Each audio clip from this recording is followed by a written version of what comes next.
Good morning and welcome back to Margin. This morning I want to talk about part one of replacing lifestyle creep with margin. So let's jump right into it.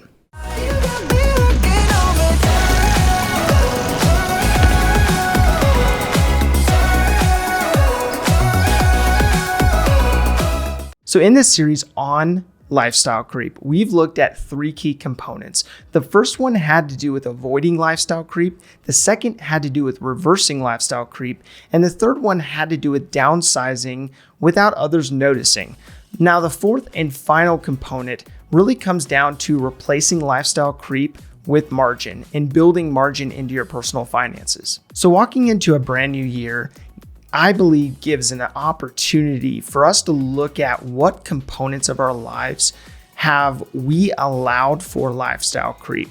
And this lifestyle creep oftentimes influences the amount of unsecured debt that we carry and the ultimate lack of margin that we have. And so I focused in on this topic because I believe that it is at the root of why so many end up in so much debt, so much unsecured debt. So there's an article by Camille Maldonado, and the article was The Slippery Slope of Lifestyle Creep and How to Avoid It. In this article, she explained the hot tub effect. The danger of lifestyle creep is that it happens gradually over an extended period of time, making it hard for you to notice. Think of it like a hot tub. If you get in and raise the temperature of the water, you'll acclimate to it as the water gradually heats up. There you are, sitting comfortably when a newcomer comes by to join you and tries to step in, but finds it too hot. So her example may remind you of a lobster in a kettle. And oftentimes, I believe that our society is that lobster in the kettle. And over time, as we take on more and more unsecured debt and have less and less margin, we find that the lifestyle creep that we take on day by day ends up boiling us over time. And although that's kind of a crude thing to say, I believe that many Americans are in that kettle at the boiling point and don't know how to get out. So Julia Kagan said that lifestyle creep occurs when an individual's standard of living improves as their discretionary income rises and former luxuries become new necessities. How true is that in our culture today? But how can we recognize that lifestyle creep has set in? So I believe there's 10 sure signs that lifestyle creep is upon you. And it's important for you to look at these 10 components and see which ones resonate with you, which ones make sense in what you've experienced, and if you have experienced lifestyle creep. The first one comes down to being house poor. So many Americans are feeling house poor because of spending 30% or more of their gross income on housing. And that is difficult today because of shortages, because of exponential increases in prices and no end in sight. But at the same time, if you are in a property that you can stay put in at least for a couple years to improve it in order to move up, or if you're in a property that you want to be in, but maybe you couldn't afford to technically be in that property yet, you may want to consider platforms like Airbnb or house hacking in some way to rent out a room or rent out a space in order to help offset that cost. Now, building margin into housing has become easier and easier because of different platforms. Of course, it comes down to your level of comfort of maybe having someone in your house or in your casita, but you need to figure out if my housing cost is above that 30% of my gross income, what do I need to change in order to build margin into my housing costs, into my budget for housing? So the second component comes down to being car poor. Now, as Americans, we love our cars. And I understand that. I love cars. But we got to make sure that our cars don't own us. And creditkarma.com released that the average new car payment hit $568 a month. Now that's staggering, especially being that every 3 years we go back and replace that new car with a new car and take the negative equity from that new car and add it to the new car.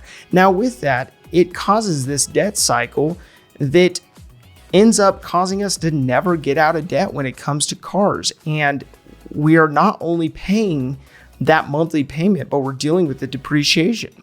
Now, my recommendation always is to buy a quality used car that's maybe 2 or 3 years old and allow for that initial depreciation to take effect. Now, I experienced this recently with my brother who's buying a new car, and he is actually buying a used car, new car to him. And he has found that the vehicle that he is purchasing has depreciated by more than 50% in the first 2 years. And my recommendation to him, my recommendation to you would be to not just lean into buying that brand new car just because of that new car smell or maybe that warranty, but to look at it from a standpoint of how you can build margin in your finances by buying that used car that someone else has already taken the depreciation on. So the third sign that lifestyle creep is upon you comes down to recommended services for that car that you've purchased. And oftentimes we go to this dealership, and we go to the dealership and we have them maintain our vehicles.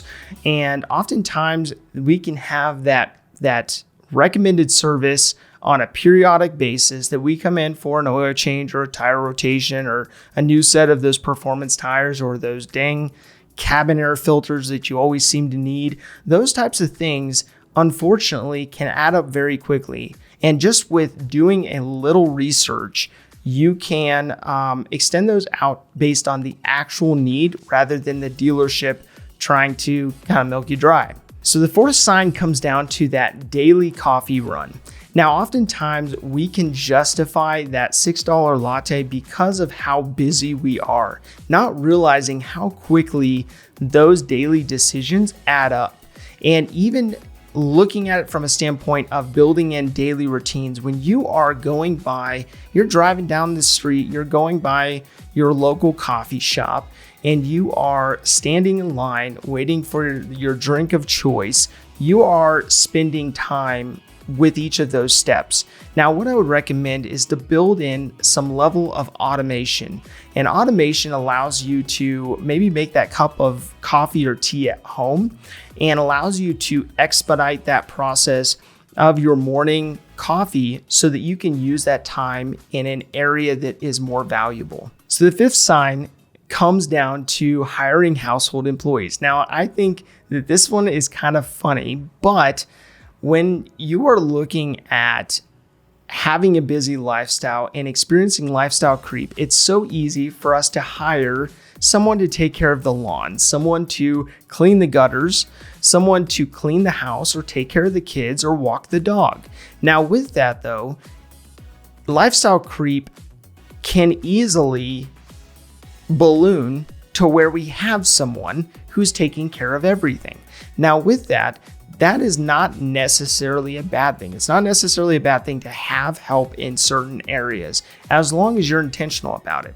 For example, I had a couple guys come to my front door when I was working one day, and I work from home, and they basically had a proposition that they were going to clean my windows inside and out, and they were going to clean the screens and the tracks that the windows slide on and so on and so forth.